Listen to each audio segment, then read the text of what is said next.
Perception versus deception. Why mindfulness is so important in this world that seems to be losing its mind. Wow, what a week. I chose this topic before I had put it into context of the news of the week, the hour, this moment, before another school shooting, before impeachment testimonies, before the power was taken out by a person hitting a power pole and losing their lives, before a young woman lost her life here, 3 deaths last week, just in cars alone. Before spin machines started spewing, I've been doing a deep dive into the study of the Gospel of Thomas and Thomas More's translation of the Gospel of Mark, which is a beautiful gospel. And I would tell you, take the opportunity, go get Thomas More's, read it like you've never read, and many of you probably have never read, the Gospel of Mark. It is considered to be the oldest of the Gospels that we have, although it is considered now that Thomas was first. I've been pondering how the teachers of a Jewish rabbi monk became a tool of deception and oppression. And I wake up again. I mean, we're always, in all ways, waking up. We don't all wake up at once, even our own bodies. I mean, some of us wake up in the morning and we wiggle our toes first, and some of us open our eyes first but don't get out from underneath the covers. Some of us stretch, and some of us curl up. We all don't, even our bodies don't wake up all at once. But we must wake up. We must wake up. Our minds, our bodies, our souls. We can no longer hit snooze on the clock radio of the world. The buzzer is going off and the music is playing. I mean, how do I even begin to preach on perception and deception? I mean, it's so overwhelming.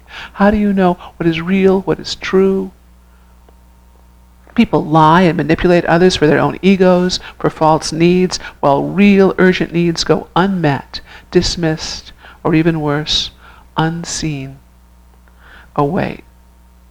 She's not going to be speaking politics from the pulpit, right? No.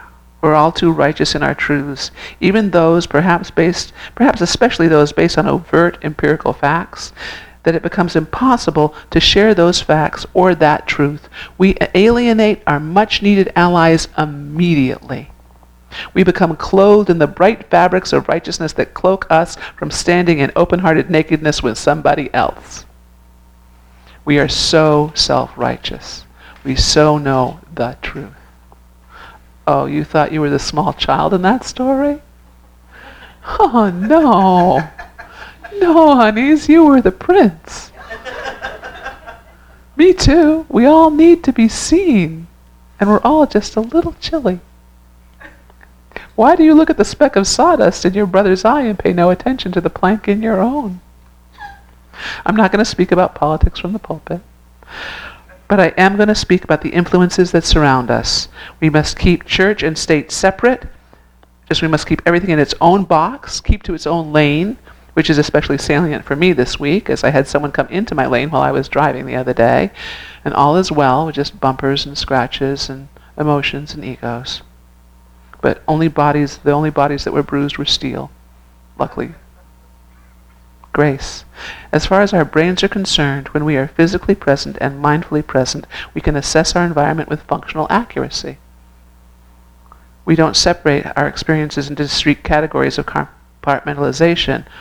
Our brain just doesn't do that. It doesn't take things and go, oh, this is your morality and this is something else. Our ethics and our actions match when we're aware, when we're functioning. That's important. In this regard, the sages teach us that all the world is one, which means that we must have firm, high institutionalized walls, practical organizational walls, and roads must have lanes, even if our minds do not. Whatever our environment is in, Which glass is mine? Green, you're green. There's no green. There's a blue one and there's a clear one. You're blue, you're blue. That's the one I need. No, this isn't going on the table. They're called compartmentalization. All water is one, but they're in separate glasses for separate people. Whatever is in our environment affects us, mentally, physically, spiritually, and behaviorally. In our quest to study perception versus deception, environment is everything. This is the key. This is what I'm going to be preaching on the entire time. Everything is your environment, and everything in your environment is constantly acting on you. We make up stories to understand our world. We seek stories to move forward in our world, and we cannot stop this, nor should we stop it. It is how we are created. It's how we've evolved. But it's imperative, if we're going to live ethical and holy lives, to understand that the brain does not separate truth from fiction. The brain does not separate truth from fiction. The brain doesn't seek or even see facts. It sees survival. It responds totally to past and present environmental cues. The heart seeks belonging. In all things, the heart seeks belonging. I want to say it seeks legs, but it seeks belonging. It wants to be with you and be seen and see you. The gut is your bellwether of your present state, and boy, do I know that at this particular moment in time. We're trained not to listen to our gut. That idea that I just had a friend the other day who couldn't find her scissors, and she thought that they were somewhere. She had a feeling that they were somewhere, and sure enough, they were there.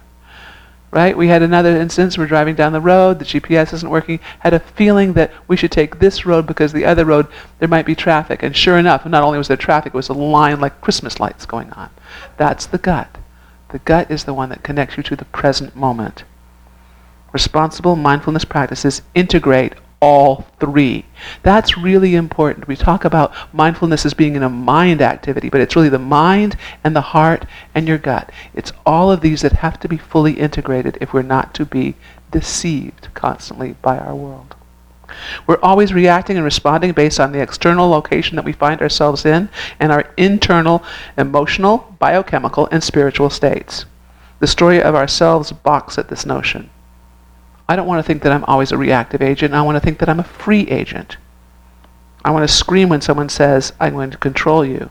But we can only become free and work towards freedom and salvation of others if we learn to see the world and the influences it has on us.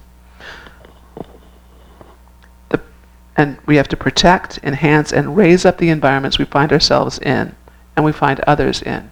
That's really important, that we want to start seeing the world that we're in right now. Like right now, we're in a church, but we're really in Hammock Hall, but we're really sort of at a sideways thing. But there are words here, and all the words that have been coming in here are impacting exactly how you see and feel at this moment, even if they're just in your peripheral mind. Everybody hold your hands out for just a moment. All right, now hold them out till just gently, so you're going to gently hug the person in front of you without actually slapping them. We want this to be a gentle activity, right? So you're just going to be able to see that all of that space is in your field. All of that is your immediate environment. If you put them as far out so you can't really see your fingers, wiggle your fingers so you can hardly see them, your brain is registering all that information all the time.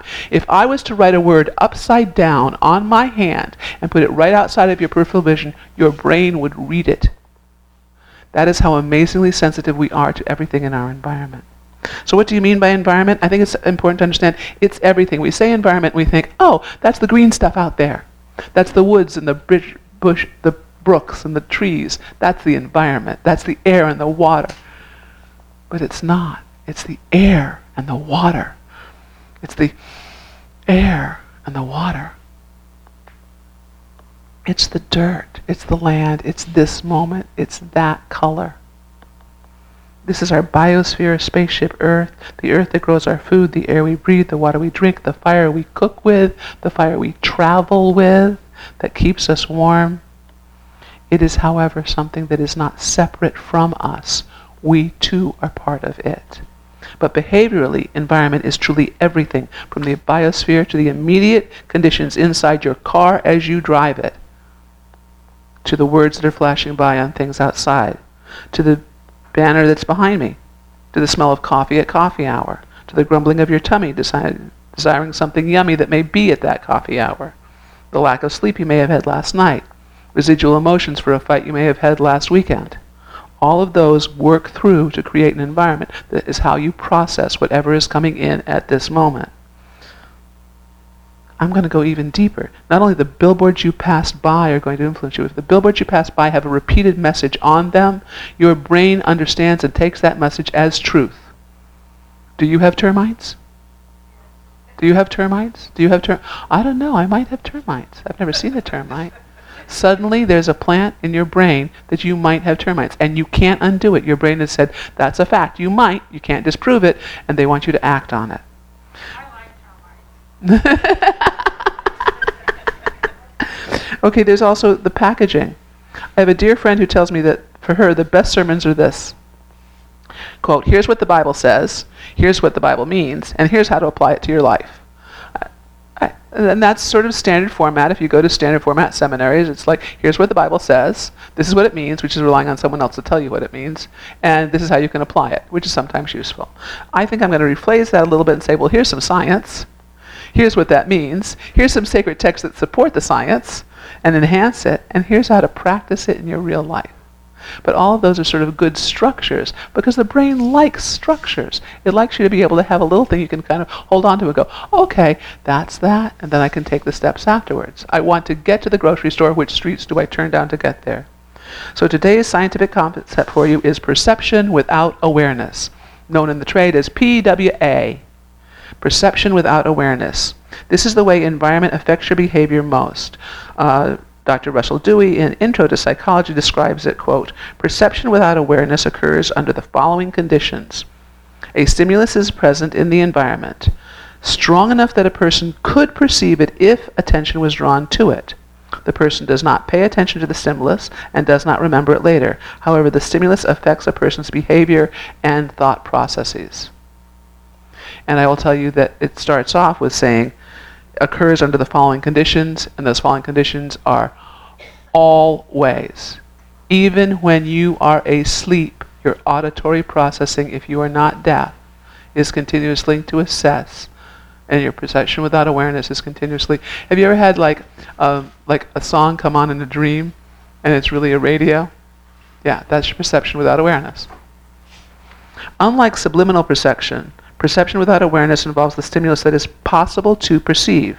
Perhaps the perception takes place outside of attention, so it remains unnoticed. Such unnoticed stimuli can affect behavior. Perception without awareness is not the same thing as subliminal perception. Subliminal perception occurs when a stimulus is too weak to be perceived, yet a person is influenced by it. You're probably familiar with subliminal. Yeah, audio subliminals apparently have been disproved, and so if you're spending your money on tapes for audio subliminals, listen to the pretty music. But visual subliminals do have some effect. Most of you here are familiar with the idea of affirmations. I should see sort of most going, affirmations, right, yeah. Short phrases that help you achieve goals or enhance your personal well-being. And they do work. They've been tested and they do work. As long as they are supported, and this is the caveat, as long as they are supported by the rest of the environment. If the rest of the environment doesn't help you see the magic cloth, you will not ever see the magic cloth. And affirmations have to be replaced and enhanced regularly. Magic requires attendance. Your mind is designed to see patterns and includes specific phrases, repetitive symbols, visual, audio, and colors. Colors is really important. You're probably unaware of the impact that color has on you, but as you can probably, if I say secret blue, there's a whole group of women in this audience right now, I'm sorry, congregation, we're going to understand. I say secret blue, do you have a picture of a color in your brain? So I'm like, that's because it's the color of the deodorant that's been trademarked. So if I am somebody who's professionally speaking and I wear a jacket of that and I'm talking about hygiene, your brain is going to connect those two things if I never say that particular brand. That's how impact. It's why red cherries are safe, but yellow cherries you have to sort of go, oh wait, they're queen, oh they are good. But if you always learn that red cherries are the ones you eat, the yellow cherries are going to be a little suspect at first. Most of us are genuinely unaware of how susceptible our minds are. We just don't pay any attention to it. We don't want to pay attention to it. We're being distracted all the time. And distraction is where deception lives. That is where deception thrives. It's like the moist, wet environment that allows all of the little weeds to grow up. They found that there are no long-term effects of subliminal prompts at all. The effects are subliminal, but that's where like you get the flash of the Coca-Cola and you immediately want to drink a Coca-Cola. That's actually a false. That didn't actually really happen. But if I flash a thing, like the number 5, which I'm doing right now, you'll be able to hold the number 5 for a bit, but you're not going to hold that. I'm going to do 5-pointed star, and that's going to go into your thing. So a 5-pointed star and a 5, your brain is going to start listening to the number 5. It's going to start seeking out other references to 5. So if I'm doing that a lot and then I ask you to pick a number, the likelihood that you're going to pick the number 5 is way, way high. That is perception without awareness. If I do it so fast that you can't register it, that's subliminal. That doesn't last. PWAs last. In fact, they're apparently, because we're so socially motivated, social motivation is why subliminals don't last. Subliminals fade, PWAs, they last. The long-term effects of PWA are devastating our ecosystems, our governments, our communities, and our family relationships. We have some real flora in here. But the rest of this environment is devoid of plant life. It's devoid of living plant life. How many of you are in environments all the time that have no other beings in them besides humans and small bacteria that you can't see and some molds? That's the environment you put yourself in, which means that your brain is no longer seeking nature. It has to be overtly going out to seek it out because it needs to become reintegrated to part of your environment, so you seek it. But as long as we remove it from our environments, we stop seeking it and we start seeking representations of it instead. We no longer want to look at the night sky, we want to look at the 5-pointed star. It's insidious, it's important, it changes who we are. Why is it normal to actively kill our world? Why is it normal to eat the foods that we eat and the packagings that we do? Why do we want to eat things in yellow and orange packaging? Why do we feed our children food that cannot sustain them? Why are we growing all over this country and this world rice and wheat which cannot sustain the life of a rat in a lab? And yet that's our number one food sources. How did we get that disconnected? Or how do we take this amount of drugs? Or why do we vote the way we do? Or why are we all unaware of those who have been disenfranchised from their vote? The devil is in the details. Magicians rely heavily on misdirection. Misdirection is just another word for distraction, but they rely even more heavily on PWA. It's why you choose the card you do. It's the mainstay of most mentalist acts, but it's also the mainstay of ad campaigns. From political to serial jingles that you can't get out of your head that seem to pop up randomly for no apparent reason. It's not for no apparent reason. It's because you passed by something that wanted to match that. Ever play that match game when you were a kid where you had to turn over? Sometimes you're playing with playing cards, sometimes little buttons that you played with. The brain is always seeking to match this with this, this with this. We want to create community. We're social beings. Everything is about creating community. So if I see this one flower, I want to seek other flowers like it. We want to do things into groups. It's just how we do because we want to survive. And the only way humans survive is in groups. And the only way we survive in groups is when we recognize that the group is the entire biosphere. It's all of us. Now suppose you want to intentionally influence the behavior of someone. You do something called priming them. Tiny exposures repeated. Tiny little bits like invited audiences, a special gift. Here's a coupon for, try this out. Tiny little exposures, which of course is what magicians do, right? It's also what governments do. It's also what schools do. It's what churches do. It's what families do. So are you coming for Christmas? If you're, I'm going to bake the pecan pie. You're going to come for Christmas? Yeah, I know, I haven't had that in a long time. Pecans are very expensive now. You're going to have a conversation about that for a little bit. And suddenly it's like, that's that tease. That becomes tagging. It becomes priming. And some are more successful, and some are more intentional. There's nothing the matter with priming someone to come to your house to eat a pecan pie. It's a good thing, I think. But then I tend to like pecan pie. The evil is in the frighteningly selfish random acts of deception that erode our relationships at the deepest levels. The t-shirts that are passive hate crimes. Nugget of gossip. Singing a gospel song could be very positive, actually, PWA. If you just run around always singing something that raises people up, it might be a good thing. But slander that seems titillating, that you repeat like, could you believe this? The more you say, could you believe that blah, blah, blah, blah, blah, blah, Your brain doesn't hear the could you believe it. Your brain understands it could blah, blah, blah, but well, it's possible. I think they did. Well, I think they did because your brain seeks to create truth from random facts. It's just the repetition. It just goes right in. It keeps repeating until it grows into a truth with no basis in fact. Confirmation biases are hardened each time the dominant society holds up the idea that food is a commonality rather than a need. It's a need. It's not a. It's not a biz. It's how do I say this? It's not a. When you trade it on the stock market, what's that word? Pork rind. Commodity. That's the word I'm looking for. Commodity. Food is not a commodity. Food is a necessity. Changing it from one category in the structure out there helps you shift it into something inside of you where you start seeing food as something that is essential. Where did it come from? Water, too, is a necessity. It is not a commodity. And yet we have it being turned into a commodity down here. People are bottling our water out of the aquifer and making billions of dollars, even while they're destroying the very environment. You walk in and you say cases of case. How is it legal to sell cases of bottled water? I mean, that's a real question to ask. This is destroying our environment on every single level, from source to its end. How on earth is that legal? That is PWA, slowly priming that water is a better thing to drink, which it is, and then creating the marketing tools around it so that you go to any sports event with children and they've got cases and cases of plastic bottles wrapped in plastic taken out of the aquifer when we have the grace to be able to open up a tap and drink water here. And here you don't even fluoridate your water. You have actually decent water. I don't really like the way it tastes. I want it to be bubbles in it. I want it to have a flavor in it.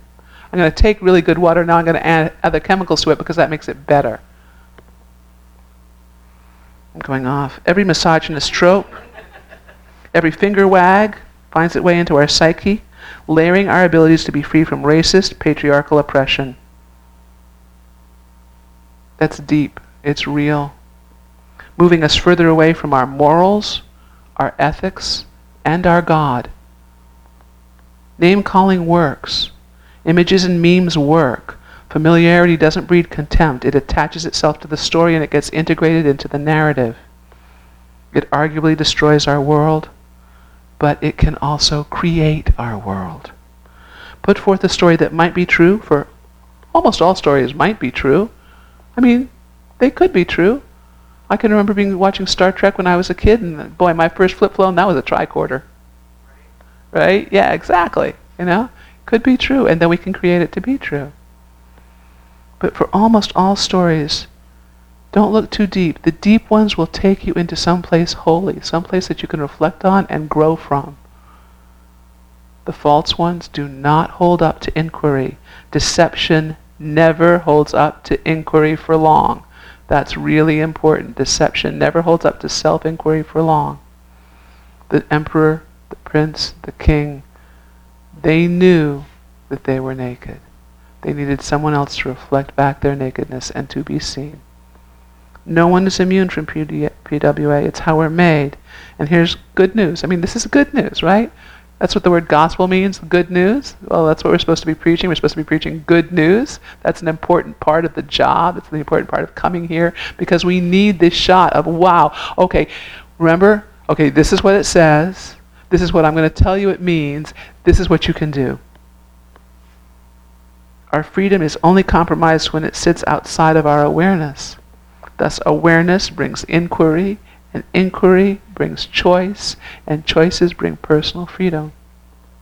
We can learn to see the truth in every moment, a truth with a capital T, as well as allowing us to experience facts that support it. And that's experience facts that support it.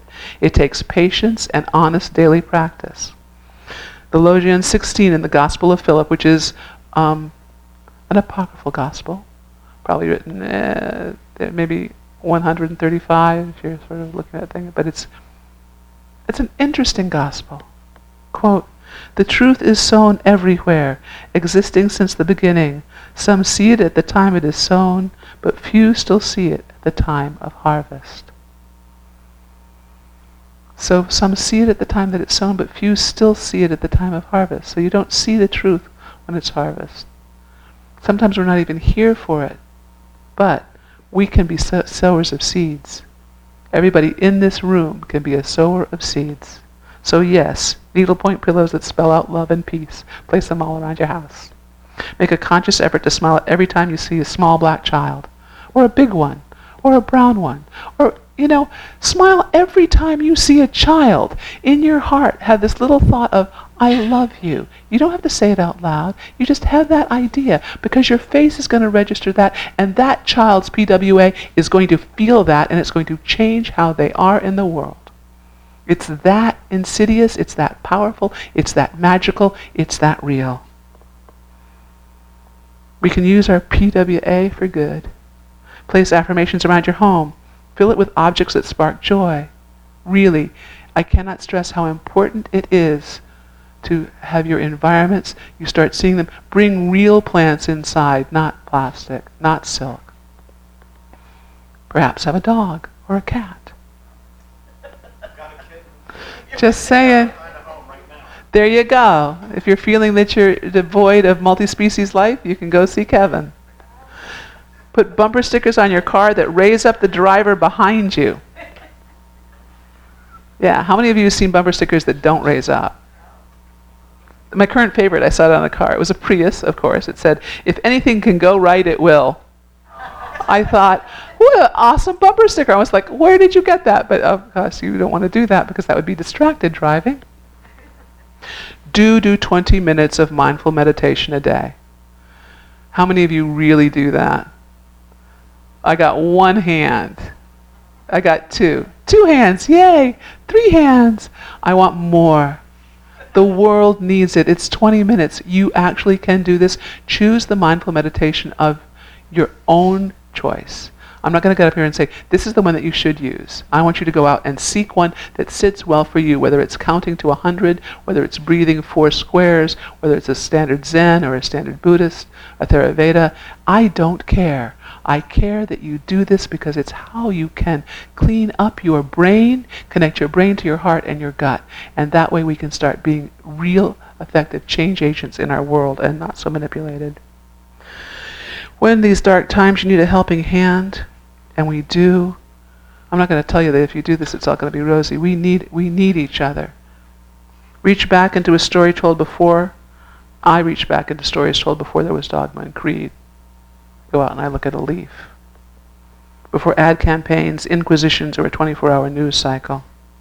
So for me right now, the gospel I'm reading is the Gospel of Mary Magdalene. So if you're discontent, I think this one puts it best for me. Quote, find contentment in the presence of various images of nature. Anyone who has ears should hear. When the Blessed One said these things, he greeted them all and said, peace be with you, acquire my peace. Be careful not to let anyone mislead you by saying, look over here or look over there, because the Son of Humanity exists within you. I just love that phrase. The Son of Humanity exists within you. Seek out the light. Let it illuminate the dark corners wherever you find them. Remember, those in the dark are unaware they're in the dark. They're just in pain. We cannot see without illumination. Remember, you can only see the dark because you have experienced the light. Know that the light is always inside of you, in all ways, and act accordingly. Thank you.